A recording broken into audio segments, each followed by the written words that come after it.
150,000, which is quite impressive for a monster. Hyuk realizes that breaking the monster's shell is going to take forever. Suddenly, Hyungnim yells and says that they have a problem, because the life signals of the 4 members of the team on the other side have completely disappeared from the map. Hyung asks if he's saying that those members have been eliminated. Nervous, the protagonist asks if the information is accurate. In the distance, we can see that one of the structures has started shaking, causing large cracks in the walls. A giant hole opens with a loud crash, and everyone realizes it's the creature called Mantis, a giant praying mantis with claws full of strawberry juice. Seeing the creature approaching, our boy says that the situation is not good at all. Still in battle, the leader desperately asks how long until the monster reaches them. Sweet and cold, the blonde boy says at most 2 minutes or less. Shouting, the man orders Hyuk and Hyeso to get out of the area urgently and take cover. The protagonist finally understands why he had been feeling uneasy while hearing the orders. Taking action, he grabs the healer's hand, stating that they need to get out of there quickly. Panicking, the girl says she understands, but realizing that the boy is heading toward Hyung, she asks where he's going.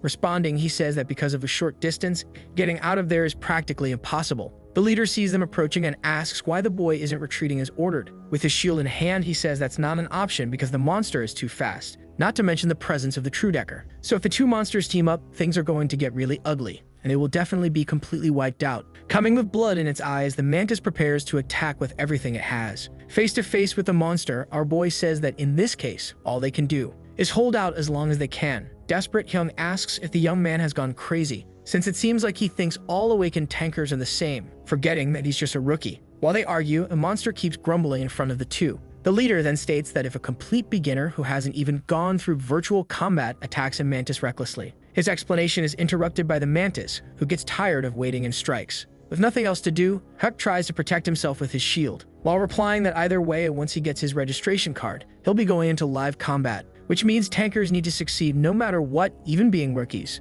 Quickly, our boy starts running while the mantis continues pounding on his shield. Jumping, the boy decides to fight back and attacks the monster's head, leaving the others shocked by his sheer determination. Cheol-min then says that he is an idiot because this is not just a simple test, but a real battle that could cost him his life. Unbothered, the protagonist says he knows that, but it's time for them to worry about something else, which is the Truedecker right behind them because if it's not stopped, everyone there will be wiped out at once. The bear armadillo monster attacks the 2 young men mercilessly. Hyung puts his shield in front so he doesn't get hit directly, and asks Jung Hyuk to join the protagonist to buy time as a negotiator. Immediately obeying, the other young man joins our boy. Holding his shield with all his strength, the leader asks Cheol-min to stay and help him with that monster. Suddenly, the creature makes an unexpected move that ends up throwing the man far away. On the ground, he asks Ji Chil to use a binding trap on the Truedecker urgently. Without hesitation, the boy does what was asked. The trap starts spinning toward the monster at high speed, binding its legs with chains when it gets close enough. Shouting, the boy says that it will last for 5 minutes.